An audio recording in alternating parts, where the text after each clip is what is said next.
the JR the Bossman show. We're joined by the new coach of the Cal Poly Mustangs, John Smith in the Bossman show. Coach Smith, how things out there at Cal Poly? Things are great, JR. Things are great. Thanks for calling. Thanks for having me on. Yes, indeed. Now, Coach, I wanted to get your thoughts on what does it mean to you to get this head coaching job at the D1 level. You've been a head coach at the JUCO level, but now you got a D1 gig. So how does it feel that all the hard work you've put in over the years has really paid off, and Cal Poly believed in you to lead their program going forward? It's a great feeling. It's a surreal feeling. I got into coaching a long time ago just to change kids' lives. I was a high school coach starting off, thought I was going to be a high school counselor for the rest of my life. And, ended up here. Just the process has taken me here. From high school to junior college to associate head coach with a good friend of mine, Dedrick Taylor at Cal State Fullerton, to now here. So I'm looking forward to it, looking forward to continue to try and change kids' lives at this level. Yes, indeed. Now, Coach, I know that the Dedrick Taylor has been really important to you. He's a great guy, great friend of mine off the air. What's he meant to you in your career personally, professionally? Words can express, how thankful and how grateful I am of Dedrick. He and I go way back. When he first got into the business as an assistant coach, I was a head JC coach, and, he came down and recruited my program. And long story short, he needed a point guard, but I told him if he got my point guard, he would get, his best friend who was a 6'6" wing, who was, one of the best in the country. And sure enough, he got them both, and they went from last in the conference to first place in the conference. And Dedrick called me right away and said, if I ever get a head coaching job, you better be ready because you just helped my career a great deal. And just to show you the how true of a man he is and character-wise, as soon as he got the job at Cal State Fullerton, my phone rang, and it was Dedrick, so I answered, and I said, hello. He's like, are you coming? And that was like 15 years later, but that's how true of a man he is. He's a phenomenal young man, and, I'm thankful and grateful for him in my life. Yes, indeed. And, Coach, when it comes to your program here at Cal Poly, are you going to be trying to recruit high school seniors, international guys, JUCO guys, with your background, grad transfers or transfers have to sit one and play 1, 2, or 3? How many years you have left to go? I think it'll play out from year to year. Like I said, in my press conference and everything, is that I never want to get too old and I never want to be too young. So whatever balances out, but we'll start out with a lot of 4-year guys, high school guys, at Cal Poly. But if we need to fill in a void, like this year, we're probably going to fill in a void with the grad transfer, hopefully here, and then that'll open up some more scholarships for the 2020 class, which I think is deep throughout the country. We were just in Atlanta looking at some kids, and so I just want to make sure we have enough scholarships for the 2020 class and start with high school guys, in 19 and 20, and then fill it out there that way. And how was your trip to Atlanta? I know I'm not there currently right now, but how was your trip to Atlanta, looking at these players this weekend? It was good. I think the EYBL does a phenomenal job of organizing and running a great tournament. We were able to see a lot of talent, as well as another tournament, Terrific 24, ran by Dinos Trigonis, who I've known for a long time. So it was good for me. I just finished out, typing up some notes from the weekend and sending it over to our assistant coaches to put on our board. So it's been good. Yes, indeed. Now, Coach, I know, but you've been hired early. You've been able to kind of get on the court with your guys a little bit, see what you can evaluate, what you have in-house already. So how's that process been going so far for you? So far, so good. We've been getting our 4 hours in on a weekly basis, trying to get a feel for the guys. And right now it's just a filling out process. They really don't understand the type of demands that will be on the floor once we really get going, but I just want to assess how they are from a skill set standpoint and then decide how we're going to play around their skills. I never want to be a type of coach that just runs a system. My system has got to be formulated around the type of players that we have. I think that's a great point you make because sometimes too many coaches are married to their system rather than adapt defensively, offensively to what they have on the roster at that current point in time. They just want to force feed their system down players' throats, and it doesn't work. It ultimately gets them fired, and that players frustrated as well or transferring out of the program. Yeah, exactly. My brother, who's a longtime WNBA coach, he was also my coach as a senior in college, and he's always taught me that, you never try and fit a square into a circle, so just, play with what you have and play to their strengths and demand that they play hard on the defensive end and you should be fine. And coach, looking at non-conference scheduling wise, I know you probably have to play some guaranteed games, but beyond the guaranteed games you have to play, how do you go see something going about the schedule going forward here in 19 and 20 and 20 and 20 to 21 and beyond? When I got here, the schedule was pretty much already set, but we always want to try and play the best competition that we can from different conferences, and preferably on the West Coast, so we can save budget traveling wise, and let our alumni base get a chance to see our guys throughout the country on this side. But we'll play some Pac-12 teams, some WCC teams, and some teams that are similar to who we are throughout the preseason. But always trying to look to challenge ourselves to get prepared for our conference. Yes, indeed. I know it's one thing. Diedrich is very high on player development. I had on Danny as well. He talked about player development, how Diedrich press player development. So I know at Cal Poly, you're going to definitely push that same button of player development. And I know you kind of going to feel for what kind of guys you have. So have you started kind of making those development plans for your players for the summertime and fall here as we get in the semester here? Say that again. I'm sorry. No, I was saying, have you started to make development plans for your players for the summertime and fall? Because I know player development was big at Fullerton under Diedrich, and Danny talked about it in Montana State. He's going to do the same thing as having player development be a key piece of his program. So, how you see yourself going about the development piece of your guys mentally, physically, and emotionally as well? Yeah. We've already started putting together the whole summer, especially since we're going on a foreign tour this year, but our main focus will be skill development and just concept development, just how we want to play out of certain concepts, as well as the physical and the mental part. We have a sports psychologist on campus that works with the guys, and then we have an unbelievable strength and conditioning coach here. So we've mapped it all out for the whole summer, and hopefully it flows into the regular season well. Yeah, and that foreign trip, where you guys going at for a foreign trip there? We're going to London. Nice. It's nice. Yeah. So you're playing the Great Britain national team or some colleges over there? Yes. Well, I don't know which teams we're playing yet, but I'm sure we'll be playing some teams of that caliber. Yes, indeed. Now, also the big whistle of the league, I tell you what, this year's a pretty good race in the league with Fullerton, UCI kind of ran away from it with Irvine and Rosanna, those guys. But every night in the Big West is always a tough matchup. And just talk about that as a league, because I watch you guys on ESPN3. I see what you guys are doing out there. I know it's late night for me when I'm watching it, but I still watch. I'm a junkie like that. So, but how tough is that league, man? Yeah, I mean, you think about the coaches that we have in this league.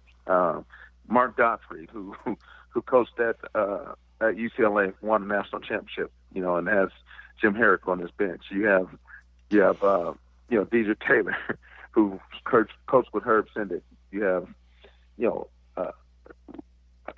a ton of coaches that have a great deal of experience.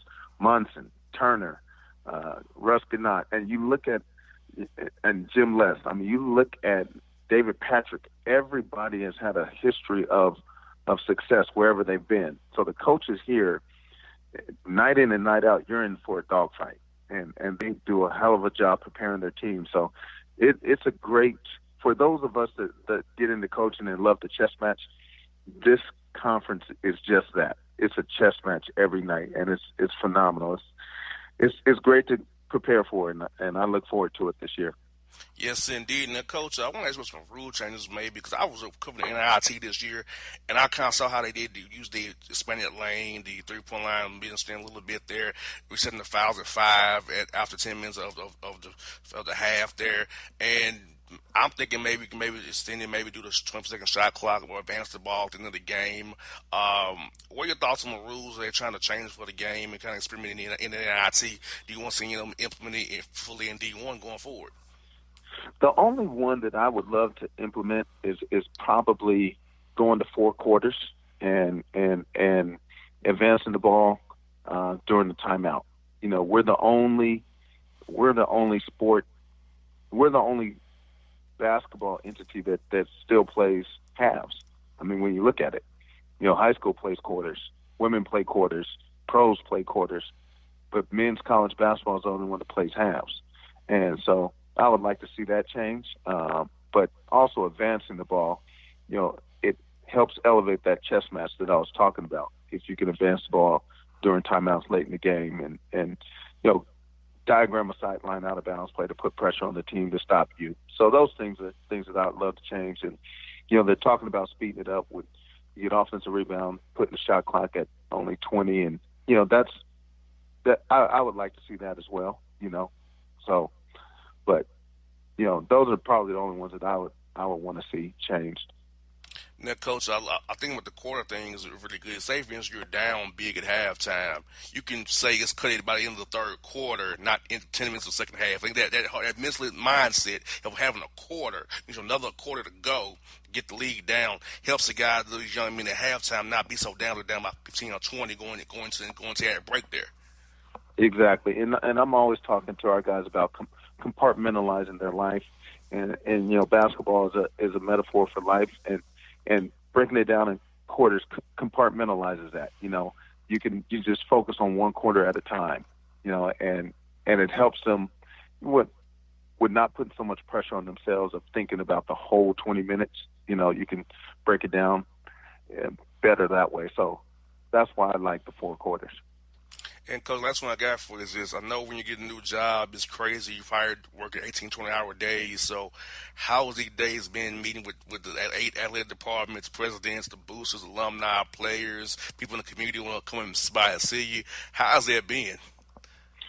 It's been crazy. It's been a good crazy, though. You know, the fortunate and unfortunate part is, you know, my wife hasn't moved up here yet, so I'm living in my office pretty much, so I get a lot of work done. I'm traveling a lot to meet different donors, and then at the same time, I'm preparing for the summer. You know, and I'll still do the same when my wife is in town, but she would just be right next to me helping me with that. She's been phenomenal in my career, but you know, it's been crazy. It's been a whirlwind, though. You know, you're right. It's been about 18-hour days for me. I can only imagine, Coach. Well, I'll tell you what, I'm glad you got the gig there. I love to see African-American coaches get jobs in college basketball. We need more African-American coaches in the game. I feel like we lost a little too many this year, so I'm glad to see you. You're one of the ones that we gained, and so I'm hoping we get more down the road, Coach. I wish you success at Cal. Probably look forward to talking to you again down the road. And, you know, like I said, I love your old boss. I love your assistant, Danny. So we definitely keep you guys in mind as well and talk to you guys. If you're in the ATL, let me know. We'll definitely link up for some Waffle House, man. There we go. Sounds good. I appreciate you, JR. Thanks for having me on. All right, Coach Smith. Thank you again. All right. Take care. No doubt. Folks, that's John Smith on the Bossman Show. It's maybe the night that my dreams might let me know. All the stars are closer. All the stars are closer. Tell me what you gonna do to me. Confrontation ain't nothing new to me. You could bring a bullet, bring a sword, bring a morgue, but you can't bring the truth to me. Alexa, play Kendrick Lamar and SZA. Okay. Maybe the night that my dreams might let me know. All the stars are closer. With Amazon Music, a voice is all you need. Get tens of millions of songs. Download the Amazon Music app today. All right, folks, here on JR the Bossman Show, fresh out of workouts, is the coach of Southeast Louisiana Lions, Coach David Kiefer. Coach Kiefer, how are things down there in Hammond, man? Man, it's going great. Just had a great workout. Felt like we won the day today. A long way to go, but you know, just trying to establish our culture. You know, took over for Coach Ladner. Was an assistant for him for the past couple of years, and we got a great thing going down here that he left me. But just trying to establish what we're going to do this upcoming season. Yeah, we had on Coach Ladner last week, and he talked very highly of you and the program he left behind. So tell us, Coach, you've been the coach of Southeastern Louisiana. How does it make you feel? Because I know it was a long-time assistant, and you're the head man now. So being lead Southeastern Louisiana, how do you feel about this now, knowing that you're the guy in charge? Oh man, it's really, man, a dream come true. This is ultimately something that knowing at a young age that I wanted to coach, and knowing that the ultimate goal was to be a Division I head coach. Didn't know it was going to come this early or young in my career, but you got to take advantage of the opportunity. And I can't sit here and be in awe very long, because there's a lot of things that are thrown at you on a daily basis. So, but I'm just really excited about the challenge, and got a great group of young guys. So, like I said, just a dream come true, and I can't be more thankful for Coach Ladner for setting me up like this and preparing me for this day. Yeah, because I know being an associate head coach, you have a lot of responsibilities, more than most assistants do on the staff. So I know being in that role really helped you prepare to be the one to make the decisions now. Because I know you was giving suggestions previously. Now the buck stops with you. You make the final decision rather than just a suggestion. Question. Yeah, no question. No, it's a whole lot different now. Sitting a couple seats down, it's real easy. Sitting at the hallway and suggesting, "Oh, coach, do this and do that, and do this." Or I do this, but now it's my turn to make every decision, and it's a whole different feel when everything, like you said, the buck stops with you. Yes, indeed. Now, Coach, when it comes to recruiting down there to Southeastern Louisiana, will you be looking at high school seniors? Will you be some international guys, grad transfer guys, JUCO guys, and maybe a transfer where you have sit 1 year and play 1, 2, or 3 for you? Really everything. We're going to be one of the youngest teams in the conference next year. The last 2 years, we had 13 seniors, I believe, and this upcoming season we're going to just have one. So most teams in the country, especially one big leagues, win with senior-oriented teams, and by no means are we coming into the season preparing to lose by any means, but we're going to be young, and I kind of like it that way, so I can mold our young guys and keep them together for the next couple of years, because I think that's kind of how it's won, is getting older together and getting a lot of experience. Got a chance to sign a couple older junior college guys and transfers, but I kind of just passed on the opportunity. Want to stay young. I like our freshmen and our sophomores, so just gonna go in the season with young and try to learn and get better every single day. And Coach, that also means a big piece for his player development, Coach, because I know that the summer's going to be very important for developing these players mentally, physically, and emotionally, get these guys ready to play come the fall here. Yes. Player development, skill development, all that stuff is huge, man. We just finished workouts about 5 minutes ago, and trying to take advantage of every little workout we can. Next week is the week before exams, and then the following week's exams, so we can't do anything on a mandatory basis. And then the guys leave till the summer session starts for about 4 weeks. So we're just trying to get every single thing in before we can, before the guys leave, and just trying to set the tone of how we're going to come in this summer and just come ready to work. And having 4 hours now, you can do some actual individual drills, some team stuff, implement actual schemes or what have you. So I know having the 4 hours, giving 2 extra hours, really going to help you guys for its development, because I know being a new head coach, you want to put your spin on things. You need that time to put in what you want to put in, so the guys will be ready for you come fall semester there when it starts in August.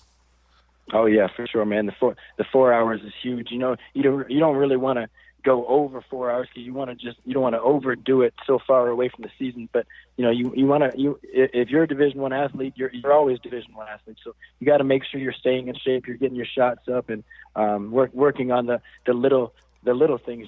We talk about to our guys that right now is the time that you're allowed to be selfish. This is a team sport, but right now is springtime off season. So it's all about being selfish and getting yourself better and improving your craft. Not only working on the things that you're not good at, but working on the things that you are good at, and not neglecting those things. But just like I said, every day bringing it and being selfish and getting yourself better during this time. Yes, indeed. Now, Coach, when people watch you guys play next year, what do you want them to take away from watching Southeastern Louisiana playing out there on the U now at the helm? Oh, I want us to be the hardest playing team in the country. Everybody obviously, says that, and we just talked about that with our guys as they leave the gym, some of them barely being able to walk, but all of them loving it. And, I just really want our teams, like you said, I want people leaving that gym and saying, wow, Southeastern Louisiana, they sure do play hard. We're going to make a ton of mistakes, and this is my first year being a head coach, and I'm going to make mistakes. The guys are going to make mistakes, but I don't ever want it to be based off effort. Our effort, I always want to be the most competitive team, and my goal is to be the best defensive team in the conference if we can do it. I hear that. It's all start at the end of the floor because no matter now if you're missing shots, if you can defend and stop them from scoring, you still be in the game. No question. Now, Coach, are you going to be a guy that kind of plays an 8 or 9 man rotation, or are you more of a short rotation? Well, I think that we kind of just let the season and our guys dictate that themselves. I think since I've been here, we've kind of played 8 or 9 guys, and I think that is a good rotation. But every team is different, and we'll kind of as team practices start to come and games start to come, and we get a feel for how guys are going to play in the game and whatnot. I think we'll just kind of take that as it comes.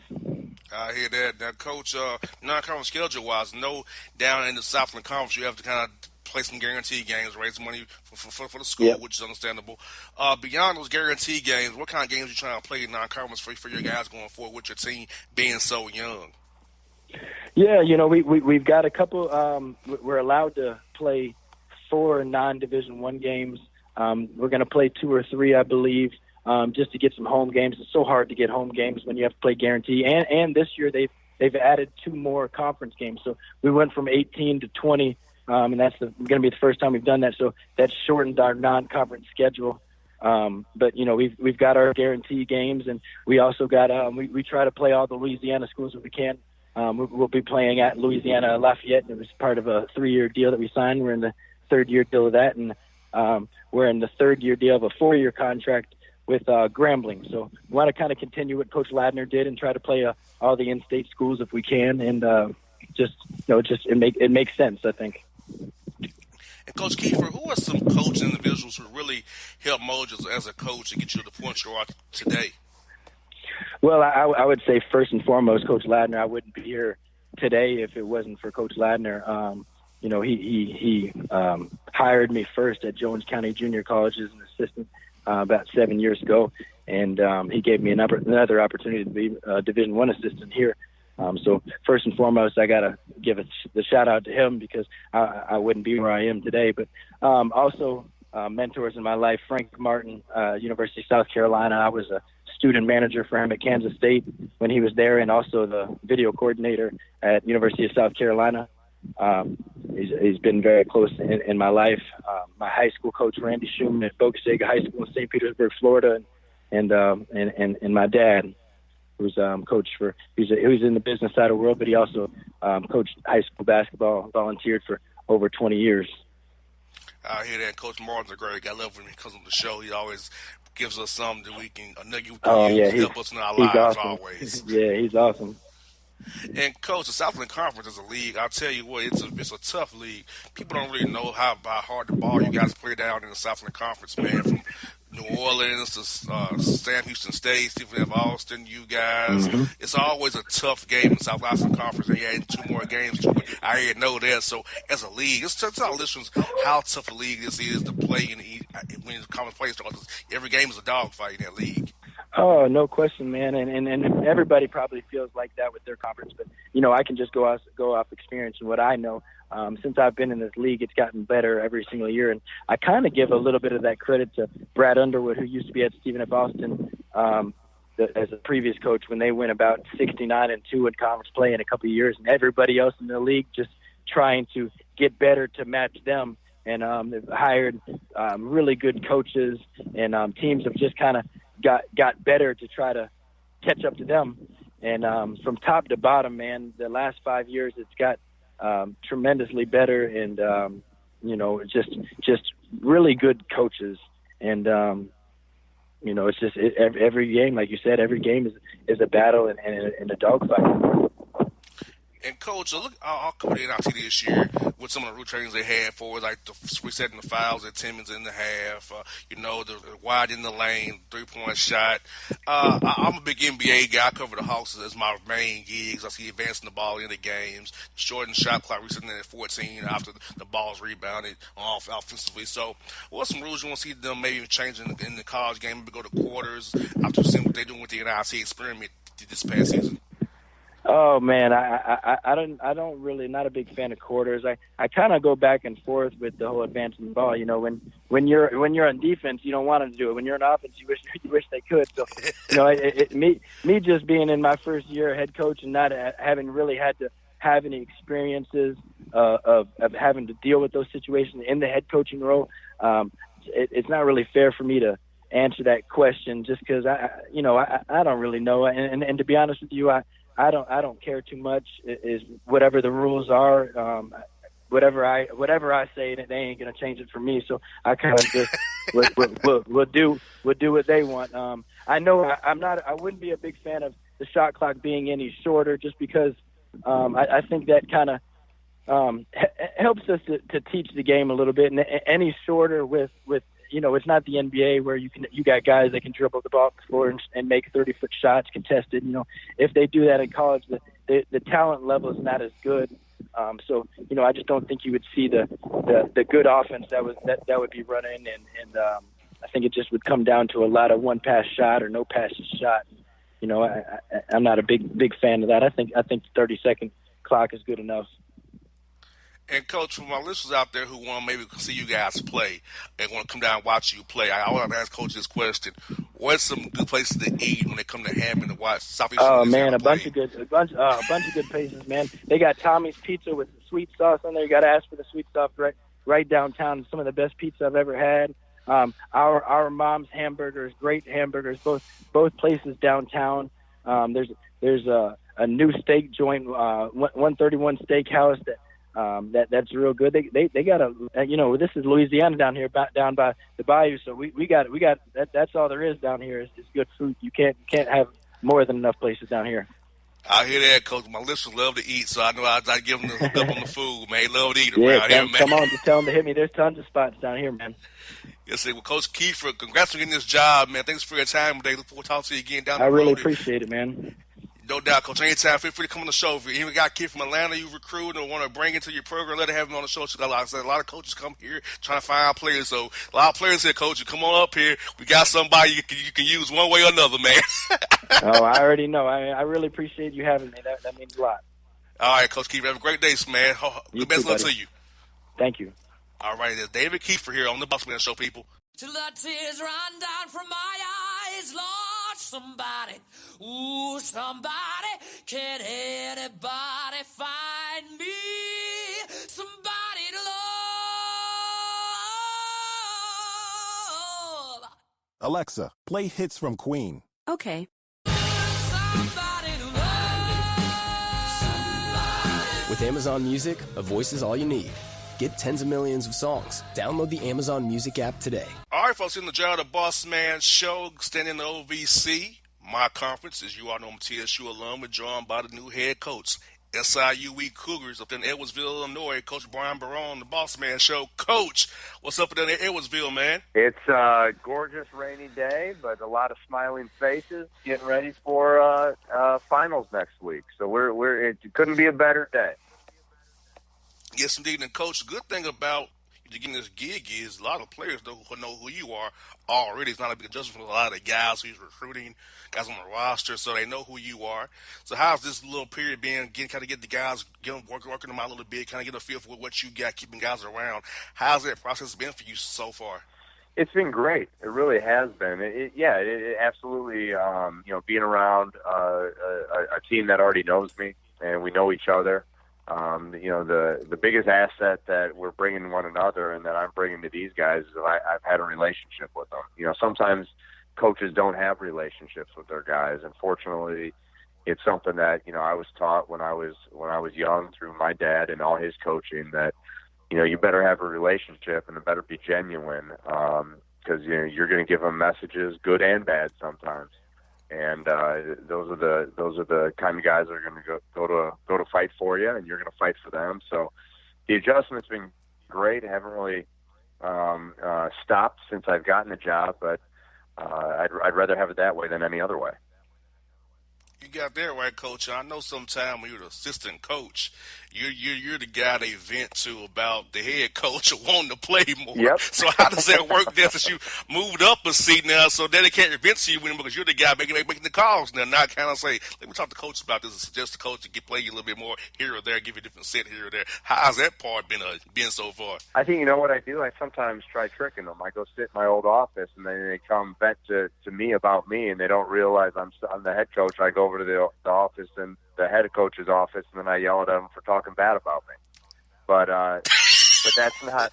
No, it's been really good. It really has been. I think in my role as an assistant, I've not been a yes man, and I always had respected the authority of the head coach and respected that ultimately the decisions were made from that office. And when they come to me, it's as you get older in this profession, you're able to balance those and navigate those tough conversations where there are some frustrations, but there's also a message that has to be unified coming from the office of, okay, ultimately let's stand back and see what we can all do better. Where can you be better before you're going to present a solution or present a problem going forward of any grievance. And that has been part of my relationship with these guys.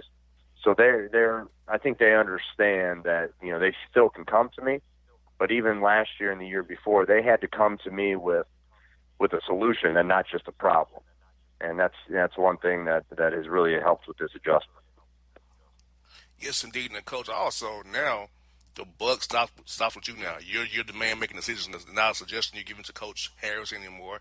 Now it's, hey, Coach Barone decision now. So how's that part of it been? It's I've had a lot of, when I was at Green Bay, I was associate head coach, and we had great success, and I had a lot of say. And here the last few years, I really had a lot of say in a variety of things.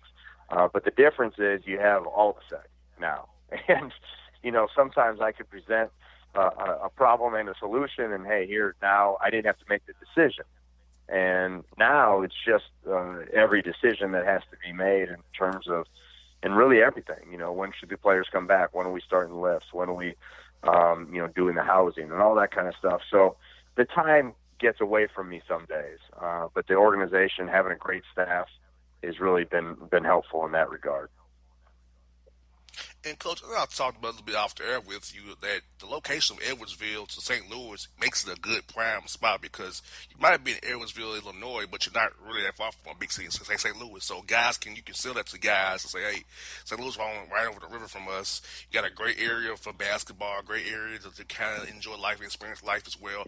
And a lot of OVC schools like that with Austin P, not too far from Nashville, Tennessee Tech a little bit farther away.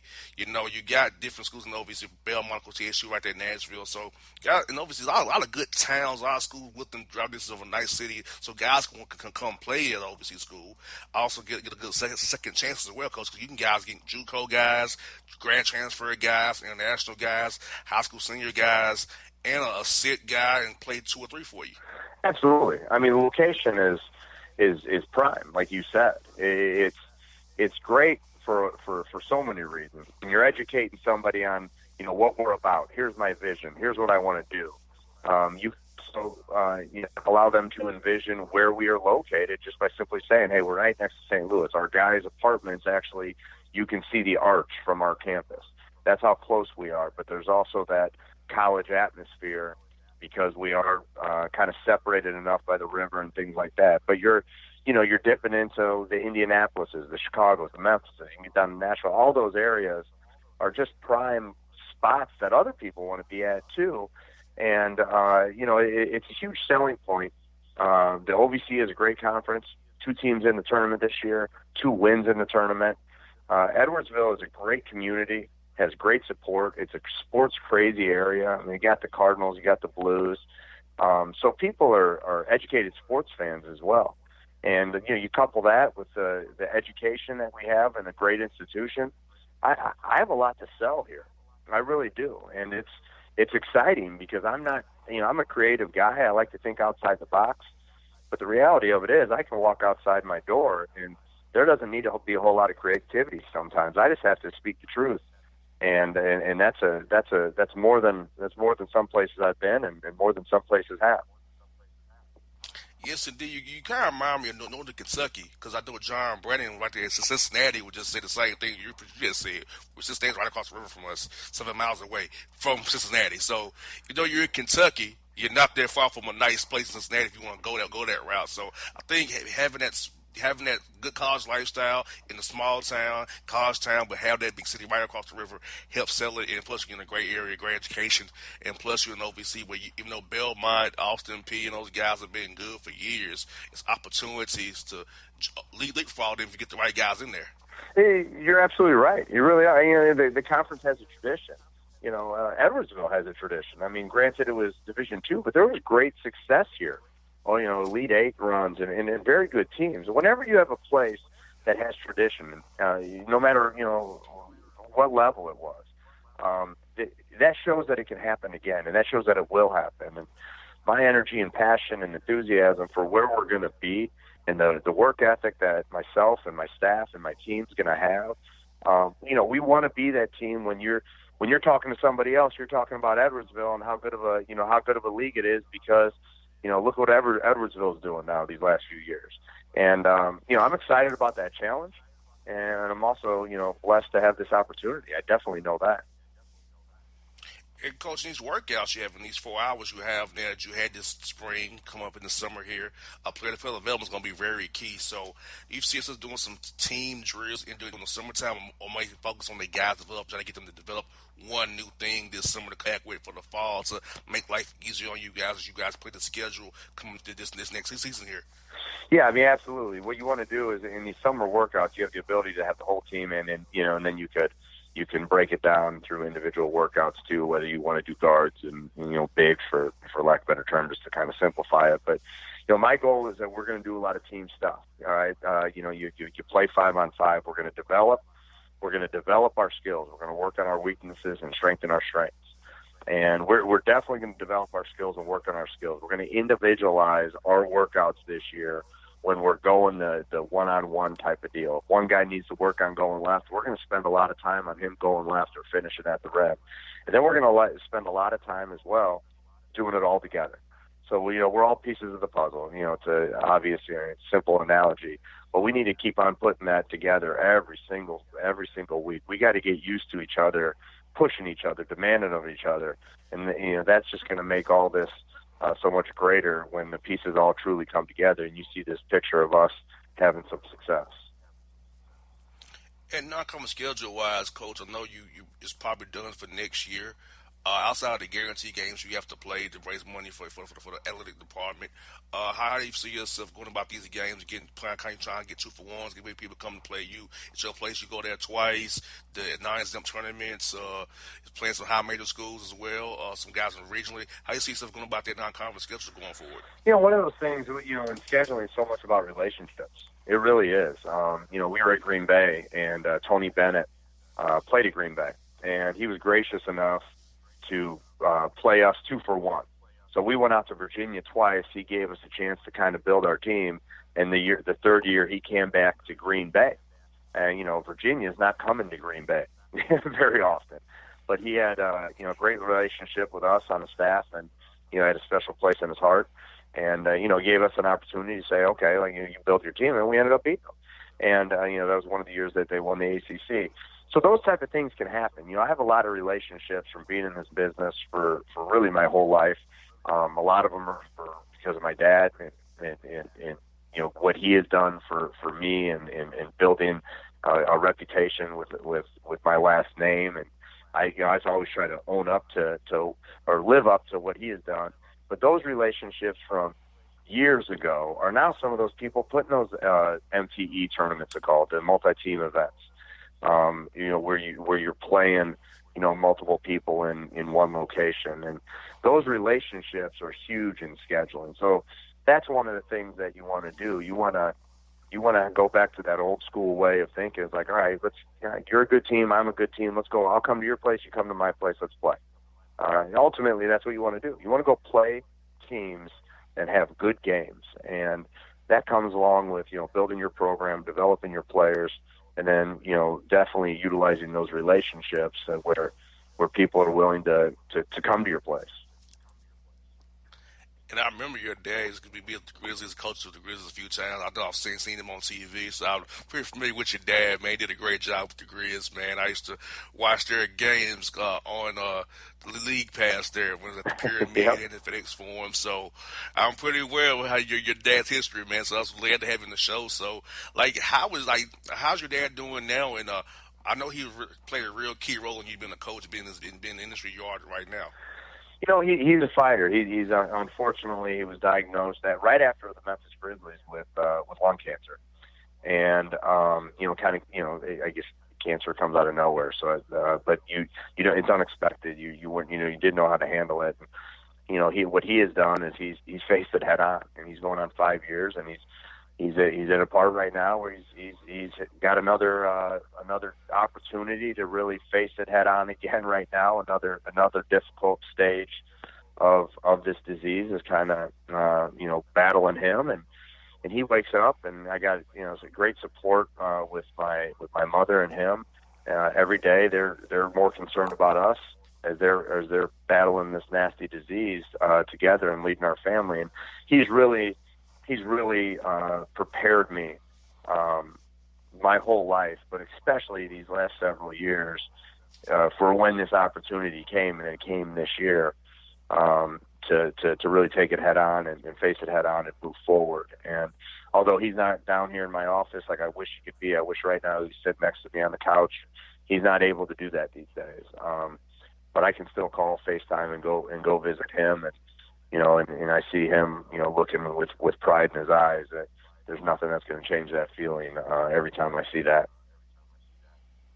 And last one I got for you, Coach, is this, the barbecue in Memphis. Yep. What is your favorite barbecue spot in Memphis? Man. Mine has always been Neely's Barbecue. So I like the barbecue nachos. But what about you? Jeez, I don't even know if I could give you an actual spot, because I would go down there and I would stay down on Beale. And I just remember because my parents lived over in Mud Island.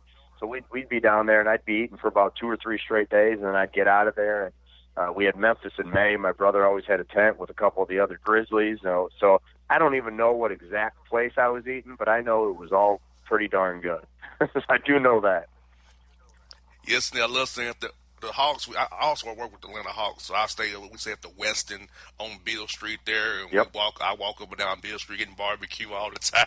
The whole time I'm in Memphis, I think get back on the plane with me. It's just the shortest plane ride from Atlanta to Memphis ever. But still, I make sure I have a bunch of barbecue with me. You gotta go sneak some in real quick. No, it's great. I mean, it was one thing about my family too. We like to eat. So I was never. It was basketball and barbecue a lot of times when I went down there. And then there was some burger place right around Beale that had like the same grease it was getting cooked in for like the last 50 or 60 years. So not sure how healthy that is, but it was pretty darn good. I know that. I know. Yeah, my doctor would scream. Yeah, my doctor would scream if he heard me eating some Memphis barbecue. But yeah, man, I love to eat as well. Coach, one thing to do is eat on the road when I'm with the Hawks, man. Best part of my gig is the food part. You do. You go on those trips. People don't realize there's recruiting visits, and when you're traveling, it seems like all you're doing is eating half the time. So, or more than half the time, and that's not always a bad thing. Yes, indeed. Well, Coach Barone, I wish you the best of luck up there in Edwardsville, Coach. We'll talk to you again in the fall, man, when season's about to tip off there and see how you guys are doing, man. Call me anytime. I love your energy and passion, and it was a lot of fun talking to you. Please call anytime, and I thank you so much for having me on the show. We'll do, Coach. We'll do, Coach. Thank you so much. Brian Barone, people, on the Bossman Show. Check those guys out up in Edwardsville, Illinois, right there by St. Louis. All right, folks, from the Gerald the Bossman Show, here with the coach of the Warford Terriers. over there in South Carolina, Coach Jay McCauley, a Georgia guy like us here in the studio and around the airways here at WDJY. Coach, how you doing, man? I'm fantastic. How you guys doing? Hey, Coach, we're doing great here, man. We can't complain one bit, man. I know you're doing really good, man. You're the head coach at Wofford now. A team that had a great success this year, making the tournament over there, man. Coach Young did a great job with your program. Now you're taking it over there and keeping that train going now. That's the plan, and just finishing up a busy semester. Obviously, we had a fantastic season, and a lot of things happened this past month that have been somewhat unexpected, but everybody's excited moving forward. We're finishing up recruiting and obviously trying to get these guys to finish up strong academically. So it's been a good ride these last couple weeks. It's the good thing about you getting the job, Coach. All the recruits you had your eyes on, relationships you've built since you've been in the program all these different years, are still there. You can still get the same guys you're targeting. Guys will feel comfortable with you. Now, just all different is now you're the head man now.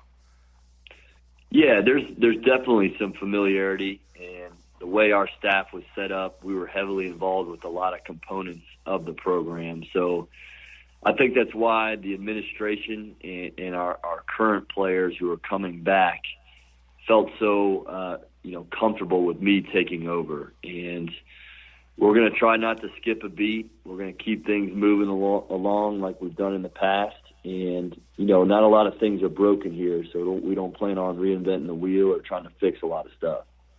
Yes, indeed, especially the way you guys played this season out there, out in the SoCon. I saw y'all dominating teams out there in the SoCon, doing big things. Now, Coach, this is for you. Now, going from the assistant to the head coach, now the buck stops with you. So how's the adjustment being where all the seasons stop at your doorstep now, rather than a suggestion to Coach Young? Now it's my decision going forward.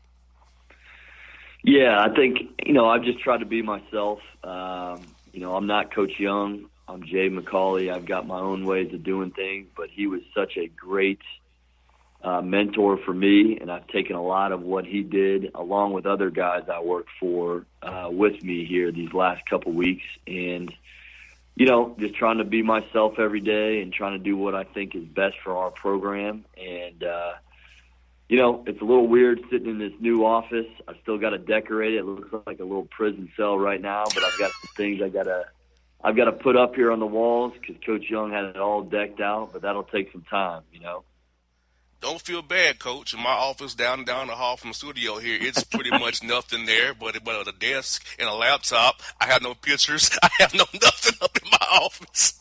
Yeah, I need my wife to come in here and decorate badly, but we're taking one thing at a time, and I'm just thrilled to have this opportunity, and our players are excited. The recruits that we've landed here in the last couple of weeks are excited. And obviously we're just trying to finish up strong and formulate a new schedule for next year that I think our fans are going to be really excited about. So life is good up here in Spartanburg. Yes, indeed. And, Coach, playing at Georgia, coaching at Wofford, of course, on 3 different occasions now. Well, now head coach, the third different job you had there with them, Gardner, Webb, and Furman. You kind of been in the same area of the country, the southeast here, that Georgia, South Carolina area. So I feel like recruiting-wise, you have had years of a base relationship you can tap into to find good players to fit your program. Sure, yeah. Recruiting's everything.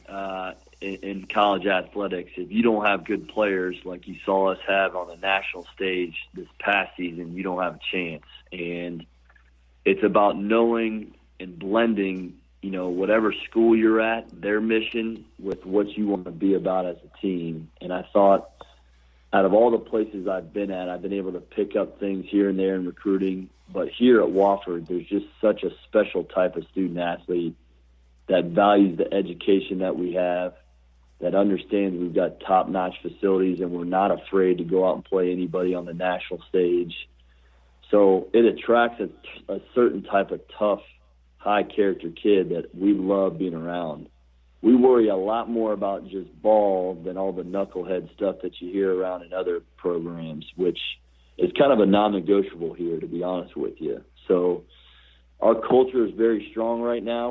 We plan on keeping it that way and hopefully playing for games that matter moving forward.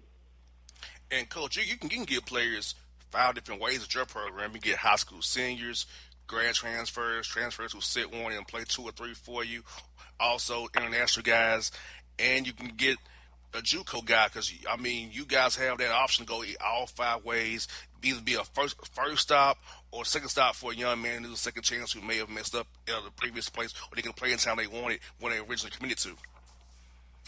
Yeah, and other programs rely on those 5 a lot more than we do, but there are some avenues that we can get creative with. But where we've made our niche is really evaluating high school kids and what they're about and following them in the AAU circuit and making sure that they fit our culture and developing high school kids. We'll redshirt a few kids to make sure that we balance the classes, but it's pretty much a high school recruiting situation. And we'll grab a transfer here and there that wants to come be a part of our deal, but it's mainly a high school recruiting and evaluate and make sure that we're getting the guys that we want in this program.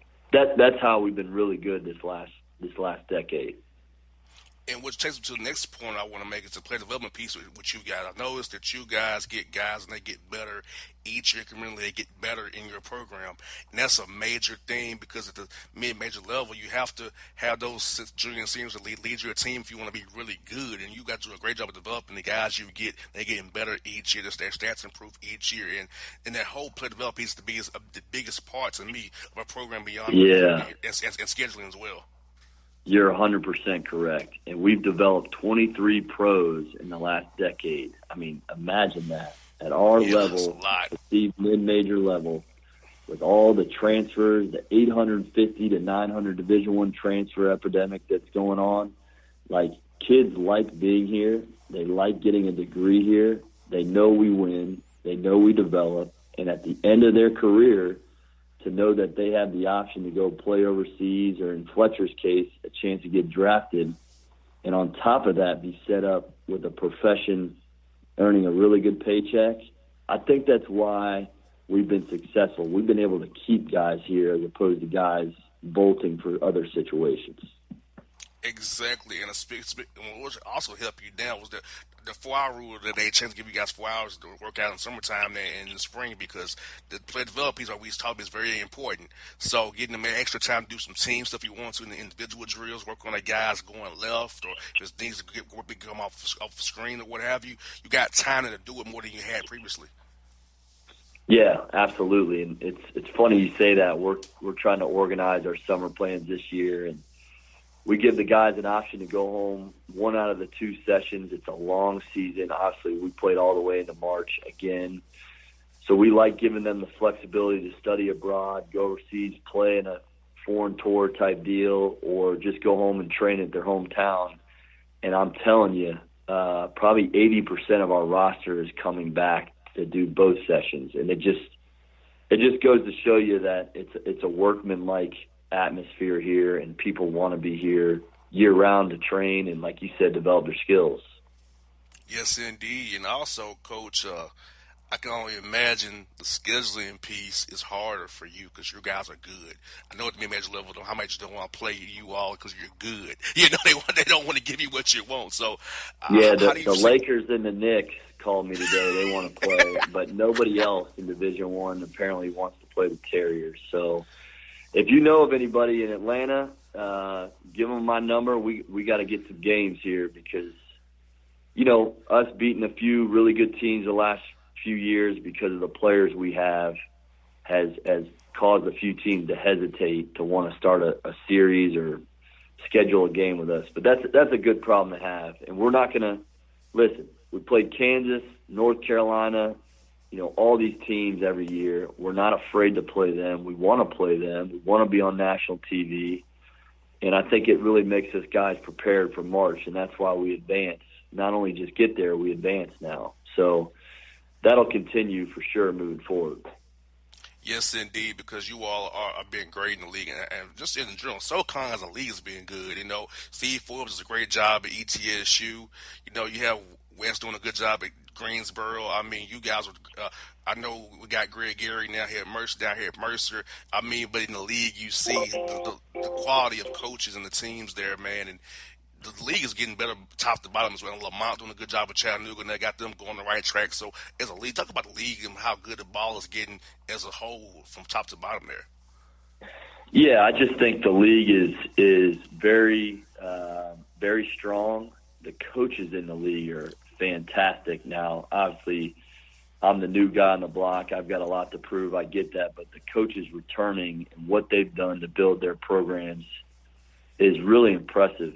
And, you know, the players that we have that have gone on to win national awards, not just Southern Conference awards, but national awards, and go on to play long times for pro teams is impressive. And I think we've had the last 2 years, 4 teams in our 10-team conference have won 20 games or more. And obviously we had the longest win streak in the country, and we're the only team to go 21-0 in conference play. So I think that speaks volumes. I really do. So I couldn't agree more with you there. Yes, indeed. And, Coach, who are some coaches really have a big impact on you to really help mold you and your coaching style going forward? Because I know you played at Georgia, you've been at Wofford multiple times, Gardner-Webb and Furman. What are those guys really meant to you? What did you take from those guys to kind of help you as you take on this role now going forward? Well, my dad, number one, that's the reason why. And he didn't coach anything in high school or college, but just growing up and being around my dad and seeing how much he cared to develop, you know, friends of mine and other teammates, it started there. My drive and my competitiveness and my passion for it. And then just very lucky to have an internship, I called it, at UGA with, you know, Jim Herrick, who's won a national title and did things a certain way and was really, really good at connecting with people. And then on the other side, Dennis Felton, who won the last SEC championship in 2008 at Georgia, was very good teacher, organized, detailed. So I got two ends of the spectrum there that really helped me prepare myself so that when I became an assistant for the last 12 years, I was ready to go. And then obviously Holtman at Ohio State when I was with him at Gardner-Webb, and Nico Medved when he was at Furman, now he's at Colorado State. They've all advanced in their careers because they're winners and they're very successful teachers.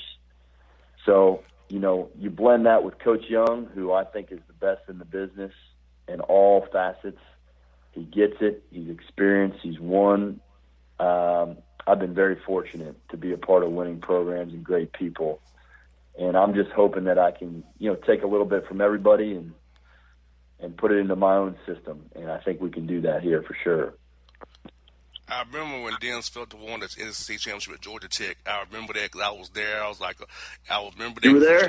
Tornado hit the Georgia Dome. We'd go over to Tech, and I remember that I remember that very, very well. That march there.